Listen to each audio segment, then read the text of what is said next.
असम्बलियां टूटेंगी, अपने टाइम पे टूटेंगी। पीटीआई इमरान खान के साथ इलेक्शन जीते और इमरान उसमें हिस्सा ना हो। इमरान अगर हिस्सा नहीं होगा तो पीटीआई नहीं होगी। जो टेक्नोक्रेट्स की बात हो रही है और ये भी है कि असेंबली की एक्सटेंशन हो जाएगी।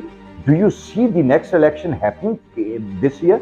मेरा नहीं ख्याल। देखिए बात यह है कि इमरान खान को अगर ये टेक्निकल नॉकआउट करेंगे तो वो नहीं होगा। डू यू थिंक कि कभी ये इंफॉर्मेशन रिवील हो जाएगी कि माजी में किस किस ने क्या क्या लिया? तोशा खाना का जो जमा हुआ उसका तो एविडेंस मौजूद है, रिकॉर्ड मौजूद है, लेकिन जो कुछ दिया गया वो अगर आप रिवील करेंगे तो अगला कहेगा इसमें हमारा वाला फलाना तोहफा तो है नहीं। इनफैक्ट इनसाइड स्टोरी क्या है? इमरान खान के बारे में एक फैसला हुआ है कि इनको पावर में नहीं आने देना।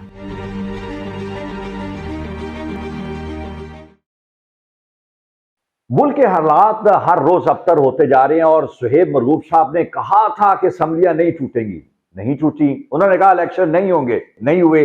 सुहेब साहब मौजूद हैं। ये आप तो नजूमी निकले। आपने कह दिया था कि ये जो सब कह रहे हैं कि जी दिसंबर का आखिरी हफ्ता, जनवरी का फर्स्ट हफ्ता, ये क्या सूरत हाल है क्या? देखें, चूंकि जो चीज मैंने उस वक्त भी अर्ज किया था कि जो चीज आउट हो जाती है, आप पत्ते दिखा के किसी से गेम तो नहीं जीत सकते। हाँ, तो जब इमरान खान ने सारे पत्ते शो कर दिए तो गेम नहीं जीत सकता, क्योंकि अगले के पास भी तो कुछ कार्ड्स है ना। अगर इनके पास 12 कार्ड है, उसके पास भी 12 कार्ड हैं, तो वो वही कार्ड उस तरीके से खेलेगा जो ये उनकी पिच पे चलेगा। ठीक है। तो इनको उन अपोजिशन को अपनी पिच पे लाना चाहिए। सियासत में अंदर हो क्या? मैं हर टीवी चैनल पे ये गुफ्तगू है, ये आज है, ये है। मुझे ये बताएं इनफैक्ट इनसाइड स्टोरी क्या है? इनसाइड स्टोरी ये है सर कि इमरान खान के बारे में एक फैसला हुआ है कि इनको पावर में नहीं आने देना। अच्छा, और ये चीज नहीं, इनको नहीं पावर में आने देना या पीटीआई को पावर में नहीं आने देना? इमरान खान को पावर में नहीं आने देना, ठीक है। ये चीज तय है। ओके। अच्छा, पीटीआई इमरान खान के बगैर कुछ है ही नहीं, कोई भी पार्टी किसी के बगैर कुछ है ही नहीं। आप मुस्लिम लीग नून में से नवाज शरीफ, शहबाज शरीफ को निकाल दें तो जीरो है। नहीं, लेकिन जोहर साहब ये भी तो हो सकता है कि पीटीआई इमरान खान के साथ इलेक्शन जीते और इमरान उसमें हिस्सा ना हो। नहीं, देखें, इमरान अगर हिस्सा नहीं होगा तो पीटीआई नहीं होगी। हाँ, मतलब जिस पार्टी में इमरान खान नहीं होगा वो पीटीआई नहीं होगी, वो कोई और पार्टी होगी। ठीक है। जैसे पीपल्स पार्टी भुट्टो के बगैर 15 पार्टियां बनी। नहीं नहीं, इमरान अगर प्राइम मिनिस्टर नहीं बनते तो अल्ताफ सैन भी तो सारी उम्र एमक्यूएफ को हेड करते रहे हैं ना। ना वो कभी मेंबर किसी पार्लियामेंट का बना, ना वो मिनिस्टर बना, लेकिन कंट्रोल था उसका। सही कहा आपने, लेकिन फिर बना क्या जब वो बीच में से निकल गया? पहली बात ये कि अल्ताफ हुसैन के पीछे बहुत बड़ी पार्टी थी, समझ गए ना? ठीक। बहुत बड़ी पार्टी थी और बड़ी मुनज़्ज़म ऑर्गेनाइज कंप्यूटराइज सिस्टम था सारा उनका। उनका सिस्टम इस हद तक ऑर्गेनाइज था कि एक लड़का जो शाम को अपना 8 बजे सामान पैक कर रहा था कि रात की फ्लाइट से उसने बैरून मुल्क निकल जाना है, तो उसको बुला के उसको 2 लड़के लेके गए और उसी शाम को जो है ना उसका हिसाब बराबर हो गया। मतलब इतनी ऑर्गेनाइज पार्टी थी वो कि उसको सारा पता था मुल्क में क्या हो रहा है, कौन सा आदमी उसकी पार्टी का कहीं जा रहा है कि नहीं जा रहा। तो वो एक उनका एक इन्फ्लुएंस था। लेकिन जैसे ही इन्फ्लुएंस खत्म हुआ, वो पावर बीच में से निकल गई, तो देखा ना, पीएसपी नहीं जीत सकी, दूसरी पार्टी नहीं जीत सकी, जो फारूक सत्तार साहब थे उनकी जमात भी नहीं जीत सकी, और डेंट बड़ा डाल दिया बीच में पीटीआई ने, और कुछ सीटें पीस पार्टी भी जोड़ी। तो अपने मौजूदा जो हेड्स चल रहे हैं उनके बगैर वो पार्टियां सस्टेन नहीं कर सकती। असम्बलियां टूटेंगी? नहीं। अच्छा, क्यों? मतलब अपने टाइम पे टूटेंगी। अच्छा, आपने टाइम नहीं, लेकिन आपने टाइम से मुराद ये है कि आप तो एक ये भी र्यूमर है ना, जो टेक्नोक्रेट्स की बात हो रही है और ये भी है कि असेंबली की एक्सटेंशन हो जाएगी। Do you see the next election happening this year? मेरा नहीं ख्याल। देखिए बात यह है कि इमरान खान को अगर ये टेक्निकल नॉकआउट करेंगे तो वो नहीं होगा, क्योंकि टेक्निकल नॉकआउट में बहुत सी अदालतें हैं, बहुत से कवानीन हैं। देखे ना, तोशा खाना केस इन्होंने निकाला, ओ जी वो इतनी घड़ी ले गया जिसके ऊपर खाना काबा की तस्वीर बनी हुई थी, तो वो भी बेच दी। तो लोग तो खाना काबा की जाय नमाजें बेच रहे हैं, मतलब वो भी तो बिक रही है ना। ये मतलब कारोबार तो कारोबार है।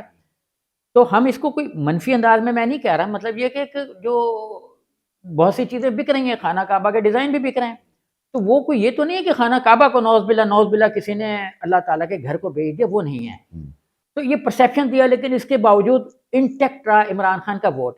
इसके बावजूद इमरान खान को वो ये नहीं साबित कर सके, जब हाई कोर्ट ने एक रिपोर्ट मांगी कि भाई तोशा खाना का रिकॉर्ड लाओ, क्या हमें पाकिस्तान के बाद से कितने तो तहफ़ मिले, किसको मिले, कहाँ गए सारे के सारे। तहफ़ तो है ही नहीं, हीरे जवाहरात ये वो। एक साबिक वज़ीर आला, साबिक वफाकी वज़ीर की बेटी की शादी हुई, तो उसमें जो जूते थे वो भी बाहर से आए, मोतियों से भरे हुए।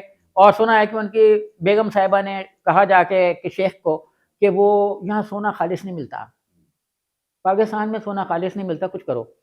उन्होंने सोने के सेट भिजवा दिए, उनको कौन सा कोई प्रॉब्लम था, तो वो शादी में लग गए। अब वो कहाँ है, तोशे खाने में कहाँ है? डू यू थिंक कि कभी ये इंफॉर्मेशन रिवील हो जाएगी कि माजी में किस किस ने क्या क्या लिया? देखिए सर, तोशा खाना का जो जमा हुआ उसका तो एविडेंस मौजूद है, रिकॉर्ड मौजूद है, लेकिन जो कुछ दिया गया वो अगर आप रिवील करेंगे तो अगला कहेगा इसमें हमारा वाला फलाना तोहफा तो है नहीं। हाँ ठीक है। देखा ना, MBS ने, मोहम्मद बिन सलमान ने जो तोहफे दिए होंगे, अगर वो उस लिस्ट में नहीं होगा जो इस वक्त गवर्नमेंट हाईकोर्ट में पेश अच्छा, कर आपके देगी। कहने का मकसद ये है कि बेशुमार तोहफे ऐसे हैं जो तोशा खाना तक पहुंचे ही नहीं? जी हाँ, बिल्कुल। देखें, एक साबिक ऑफिसर के बारे में जो रिटायर हो चुके हैं, उनके बारे में क्या कि हीरो का हार दिया उनको एक शेख साहब ने, उन्होंने कहा ये वाला कहीं है तो शेखाने में, कोई बता दे।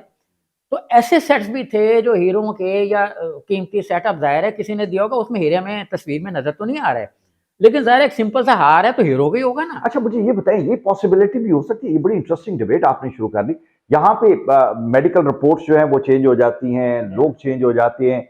हार मिला है कतर के शेख से, कतर के शेख से और वो जमा भी तोशे खाना में हो गया, लेकिन आर यू श्योर कि ये वही हार है जो कतर के शेख ने दिया था और वही जमा हुआ? जमा ही नहीं हुआ ना। नहीं, अगर जमा भी हुआ है तो आप रेप्लिका और बेशुमार चीजें, ये पॉसिबिलिटी भी है। जी हाँ, बिल्कुल 100% है कि किसी को, देखें मैंने तोहफा लिया, आपको क्या पता, मैंने ला के आपको कह दे ये है, अच्छा ये तो उसे पता लगेगा ना कि जब हम प्राइस टैग के साथ उसको आम करेंगे। हाँ, हम प्राइस टैग के साथ बताएंगे कि ये वाला तोहफा जो था ये फलाने ने दिया, शेख साहब ने, कतर, कुवैत, दुबई के किसी के भी, तो वो कहेगा कि नहीं हमने तो ये नहीं दिया। साइबर क्राइम है, उसकी जब इन्वेस्टिगेशन होती है तो मोबाइल पकड़ते हैं, कंप्यूटर पकड़ते हैं, क्या है जी, फोरेंसिक करने हैं। और फोरेंसिक करने के लिए जब मोबाइल जाता है तो असल मोबाइल की बजाय एक और मोबाइल चला जाता है। तो मुझे लगता है ये तोशा खाना में भी फोरेंसिक वाली कहानी जो है वो चलती है। तोशा खाना में, और ये हर जगह चलती है। देखिए एक केस आया, हीरोइन पकड़ी गई बड़ी खालिश किस्म की, हाँ, तो एक SSP को मिला, ड्रग जो व्हीलर था वो मिला, उसने कहा कि भाई साहब आप ना फलाने SHO की जिम्मेदारी लगा दें, हाँ, तो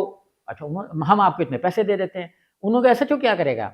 उन्होंने कहा SHO वो हम इसी तरह की गाड़ी इसी रंग में, इसी सामान में सारा पैक करके कर देंगे, उसके अंदर पाउडर होगा, आप मुंह पे लगाएं और हाँ, रंग साफ करें, उस पे ठीक है। गर्मी दाने दूर करें। हाँ, तो 1 करोड़, सवा करोड़ की ऑफर हुई उनको, और वो गाड़ी जो है वो दूसरे घर में घुस गई, वहां से आगे निकल के जो दूसरी गाड़ी थी वो फ्रांस के लिए चली गई। तो ये तो पूरे मुल्क यहाँ में पे कब से हो करेंसी रहा है? एक्सचेंज वाले ने उसकी एक आउटलेट पे FIA ने रेड किया और वहां से जो डॉलर और बाकी करेंसी जो उठाई गई, जब वो पहुंची वहां से ऑफिस में, से उसमें से 70% गायब थे, और जो डॉलर्स थे उसकी बजाय रियाल थे और रियाल की बजाय रुपए थे। तो ये तो हर जगह पे ये चीज प्रेवलेंट है। जी हाँ सर जी, देखें डकैतियां पकड़ी जाती हैं, पुलिस कहती है इतनी करोड़ की डकैती हमने पकड़ ली। यहाँ एक साबिक DSP थे, माहिर थे डकैतियां पकड़ने में।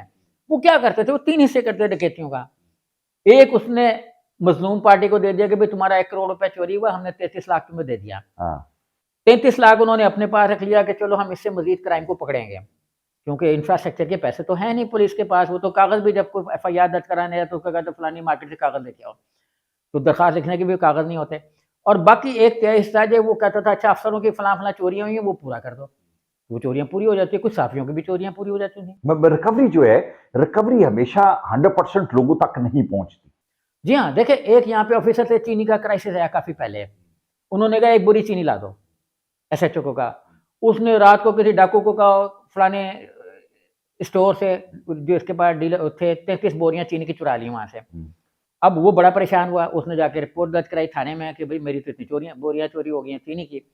उसने एक उनको दी, एक अपने पास रखी, कोई 2-4 को दे दी होगी, 25 बोरियां बरामद करके उसने उसको भी खुश कर दिया, सारे खुश हो गए। तो ये चल रहा है निजाम हमारा डेवलपमेंट का पुलिस का काम जो हमारे निजाम है। यहाँ पे होता है। डेवलपमेंट के काम में हमने देखा कि जी कागजात में नहर बन गई, नहर नुकसानदेह है, सेम होना शुरू हो गई, और फिर उसका एक नया प्रोजेक्ट बना कि इस नहर को भी खत्म कर दो। आई मीन ऐसी पॉसिबिलिटीज भी हैं, कोई कहानियां हैं। देखिए ये तो चल रहा है। इकराम रब्बानी साहब के ज़माने में जब वो मिनिस्टर PND होते थे तो एक स्कार्प ट्यूबवेल का मंसूबा यूब के ज़माने में आया। फिर पता लगा जी उन ट्यूबवेलों से तो बहुत ज़्यादा वाटर लेवल बढ़ गया और ज़मीनें जो हैं वो सेमज़दा होने लगी। तो फिर आया कि नहीं जी अब सेम को कैसे दूर करना है, नया प्रोजेक्ट आ गया। तो हम हर चीज़ को ओवर कर देते हैं, यानी अगर हमने ट्यूबवेल लगाने तो इतने लगा देते हैं कि बाद में हम कहते हैं ट्यूबवेल ख़त्म करो, मतलब ट्यूबवेलों को माइनस करने का प्रोजेक्ट शुरू हो जाता है। फिर हम कहते हैं कि अच्छा अब तो ट्यूबवेल बहुत ही खत्म हो गए, तो फिर हम कहते हैं ज़मीन चूंकि बिल्कुल अपना खुश्क हो गई, अब ट्यूबवेल लगाना शुरू कर दो। अच्छा, तो हमारा सिलसिला ये चल रहा है। बड़ी इंटरेस्टिंग। देखिए मैं आपको एक और मिसाल दूं। जी जी। एक GM रेलवे थे ज़हूर साहब, हाँ, उस वक्त डिप्टी डायरेक्टर एक थे अपना एजी ऑफिस में, वो वहाँ जाके लग गए कहीं ऑडिट में। मेरे बड़े दोस्त थे, आज के रिटायर हो गए, सीएफओ रेलवे के होकर रिटायर हुए वो बाद में। तो मैंने उनको कहा, मैंने कहा यार क्या चल रहा था यहाँ पे? उन्होंने कहा एक ऑडिट रिपोर्ट थी, उसमें ये था कि एक साहब मिले जीएम को कि मेरे पेंट फैक्ट्री नहीं चल रही। उन्होंने कहा मैं चला देता हूँ।